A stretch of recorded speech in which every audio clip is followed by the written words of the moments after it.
Alright, you guys, welcome back to the channel. We're here for some more Dragon Ball Sparking Zero updates, and today we have a new interview with Jun Furutani, the producer of Sparking Zero. This is on the official Bandai Namco website, so massive thanks to them for conducting this. We have a ton of important information, so without further ado, make sure to drop a like, turn on post notifications, and let's hop straight into it. There's a total of 6 questions, and here we have the first one. Seeing the excitement on the game since its announcement and being so close to the release now, how do you feel? It's truly exhilarating to witness the overwhelming enthusiasm from our fans since the announcement of Dragon Ball Sparking Zero, even back in 2023 of March when we got the very first teaser trailer, when we started calling it Budokai Tenkaichi 4 because we didn't even have its official name just yet. One of the most recent moments for me was attending Gamescom 2024 and seeing fans lining up to play the game. So Gamescom was last month, August 20th to the 25th, I believe. So this is very recent, this interview here. I don't know exactly when it took place, but this article dropped on the 6th of September, so we can only assume, correct? Their excitement and positive feedback were incredibly motivating and reaffirms that we're on the right track. We can't wait for everyone to finally get their hands on the game. A couple more weeks, actually, less than a month if we pre-order the Deluxe, Ultimate, or Collector's Edition, because we do get the 3 days early access, almost a month for the original release, which would be on October 11th. We're so close. What kind of experience do you hope players will have when they play Dragon Ball Sparking Zero? Alright, so we've been getting this question a ton lately. I think their answer is that, you know, just get the most/best experience of the actual Dragon Ball character, right? We want players to feel the thrill of intense battles as their favorite character from Dragon Ball. Yeah, there it is. Our goal was to create an experience that is both nostalgic and innovating, capturing the essence of the series while introducing fresh, exciting elements, which is exactly what they're doing. I've been hearing a ton of feedback of the, you know, players who actually play the game at these events. And yeah, it's basically like the classic Tenkaichi series, but what Jun just said, ton of fresh/exciting elements, you know, new combat details, different strings that weren't necessarily in the classic series. It's just Tenkaichi but refined tenfold, and that's just something I'm looking forward to be honest. Can't wait to play it myself because I actually haven't played it just yet, so it's going to be a great time for real. The game is designed to be immersive with dynamic visuals and fluid gameplay that make every fight feel epic and dynamic. We hope that the real-time effects and graphics expressions will allow to experience a deeper immersion into the characters. We hope that players will share this excitement and joy with each other. Are there any details in the game that you could not highlight much in the trailers that you would like to inform users about? While our trailers have showcased some of the most exciting aspects of Dragon Ball Sparking Zero, there are several details that we couldn't fully highlight but are equally important to the overall experience. Alright, so some new surprises here and there, something I appreciate. One exciting detail that we haven't highlighted much is the variation in actions that occur between specific characters. For instance, the throwing move Goku performs on Buu is different from the one he uses on other characters. Alright, so the unique exclusive grabs, you know how he does the Dragon Throw against Majin Buu, Ultimate Gohan versus Super Buu for another example. He does something similar to that where he grabs Super Buu by the antenna and does that Dragon Throw-esque attack as well. Similarly, when Gohan Super Saiyan 2 throws Perfect Cell, a different animation is triggered. Yeah, another example right there. I don't think I've seen this one. Could be totally wrong. These nuanced animations add a layer of realism and excitement to the battles, making each encounter feel unique and true to the Dragon Ball universe. Nothing but anime accuracy out here. Do you have any advice on how the players should compose their teams of characters? Absolutely. When it comes to composing your team in Dragon Ball Sparking Zero, there are a few strategies that can enhance your gameplay experience and make battles even more thrilling. First and foremost, a good team balance is key. Characters who are strong in the original work are also strong in the game, but in ranked matches where there is a cost limit, you can't include many of them in your team. Of course, we can do just that if we go under player matches, because that doesn't necessarily count on the leaderboards. And I'm sure they're going to talk a little bit more about the destruction points that was in BT3.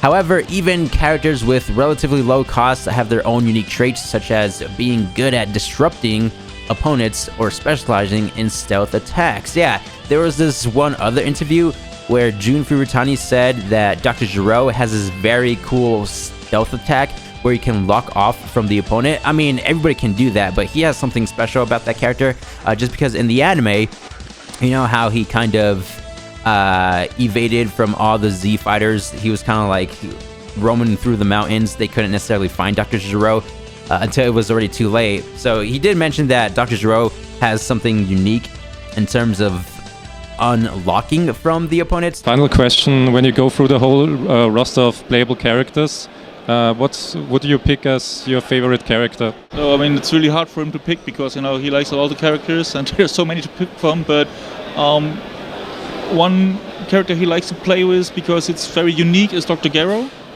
because he has a quite specific way of playing, because he cannot really charge ki like all the Jinzo Ningen. He cannot charge ki by himself, but he can absorb ki from attacks, for example, and he has the ability to hide and then get away from the lock of the other character and then attack from behind. By leveraging these traits, you can compete against stronger opponents. Transformation and fusion are indispensable elements for a team match. Yeah, so transformation not necessarily exclusive to team matches, however, fusions are, which means, of course, if you want to fuse into Vegito, then you would have to have Z and as well as Z and Vegeta on the same team, or the super counterparts, whichever one it may be. If you want to fuse into Gotenks, then you need Trunks and Goten on the same team, right? Indispensable, so that's a must during team battles. You need the two characters. Before transforming or fusing, the characters have relatively low costs, making them easier to include in your team. If you can successfully execute these moves during a battle, you can dramatically turn the tide, bringing drama and thrills in battle, which is more reminiscent of the dramatic style of Dragon Ball. That's right. Super Buu Gohan Absorbed was destroying Goku, Vegeta, even Bootinks was destroying Ultimate Gohan, and then until, you know, they fused into Vegito, they turned the tables, right? Ultimate Buhan Absorbed didn't stand a chance. Vegito literally could have destroyed Super Buu in his base form. He did not need to transform into Super Saiyan. He just wanted to show off, and that's something I respect. So that's exactly what we get to do in Sparking Zero. Turn the tides over here. The beauty of Dragon Ball Sparking Zero lies in its variety and the freedom it gives players to explore different strategies. Try out different characters, test their abilities, and find the combination that best suits your playstyle. So a ton of different customization features with the outfits, swapping some of these special attacks. There still are some unrevealed characters for the game. Is there anything you could say about that? We still have many characters to reveal, so at the time of recording this video, there's 25 character slots left. My personal prediction would be the rest of the Dragon Ball Super characters. You know, we have the guys from Tournament of Destroyers, Kaba, Frost, Bertamo, Magenta, and even the rest of the characters from the Tournament of Power, like God of Destruction Topo. You know, all those characters. Now, we're not entirely sure if the next trailer is going to be Dragon Ball GT or even, you know, most likely Dragon Ball Super, because recently they've been going down the sagas, right? We got the Sand Saga, Frieza, Android Cell, Majin Buu Saga, and what's after that? It's either GT or Dragon Ball Super, but as I just said, most likely going to be Dragon Ball Super. I'm just trying to keep my expectations low, right? This upcoming part is extremely important. It says, I also want to address some misinformation regarding the Red Ribbon Army and Tao Pai Pai characters that was shared in an interview by someone not connected to Dragon Ball Sparking Zero and without qualified information about the game. So if you guys don't know, about a month ago, there was this IGN interview with the marketing director of Sparking Zero, who literally name-dropped General Tao from the OG Dragon Ball series. And a lot of us, you know, covered the info on our channels, even myself, you know, but I always say, you know, take this with the smallest grain of salt until we get official information.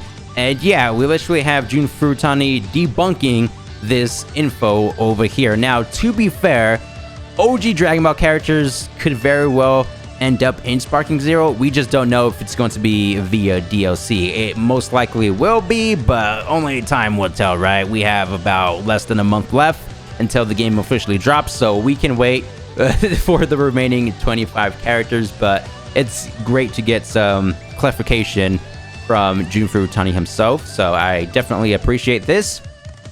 Our focus has been on revealing characters with our fans in mind, featuring them in assets such as trailers, screenshots, and even through hands-on play.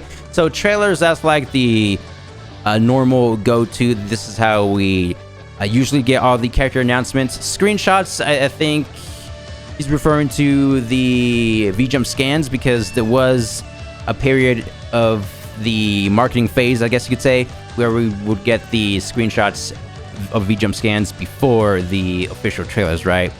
And even through hands-on play. So I think this is referring to the Sparking Zero demos. Recently with Gamescom 2024, they included 24 more playable characters, right? And we got the introduction of Super Boo with all of his transformations, Cell, who else?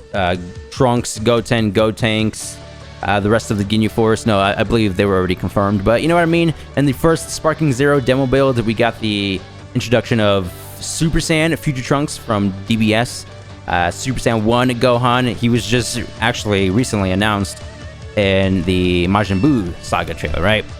So they have their different ways of revealing characters, whether it's through trailers, screenshots, or demos, and hopefully surprising and exciting them with how their favorites appear and play in the game.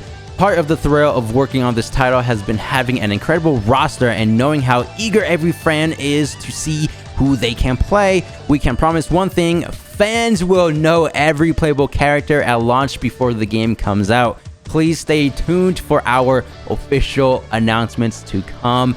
Once again, we can promise one thing: fans will know every playable character at launch before the game comes out. Please stay tuned for our official announcements. So a lot of us kind of figured this because, you know, at the end of every trailer, they would fill in the character slots. And there's only 25 left, so why would they stop now? I've been already seeing some commotion about this segment here where, you know, they don't necessarily prefer this way because, you know, it would be cool to get surprised playing the actual game, you know, playing through the story, unlocking the characters, and be like, oh, wait, this character is in the game, which I do understand, don't get me wrong, but this has been a thing for like the past decade, right? Recently, at least to my knowledge, they even did this with Tekken 8, which is another game published by Bandai Namco. Of course, not as many characters. I believe there's only about like around 30 in that range, but leading up to the official release, they literally dropped a new character trailer every week.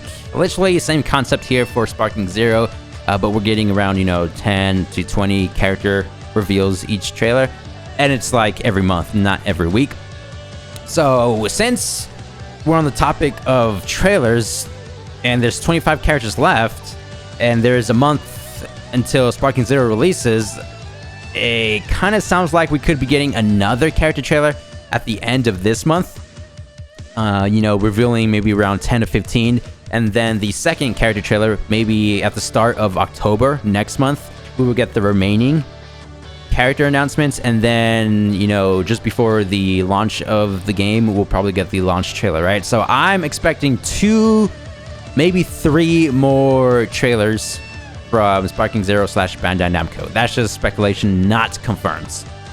So, final question over here. Anything else you would like to say to all the fans waiting for the game? To all the amazing fans eagerly waiting for Dragon Ball Sparking Zero, I want to extend my heartfelt gratitude for your unwavering support and the enthusiasm. Your excitement has been a driving force for our team throughout the development process, and we are incredibly grateful for your patience and passion.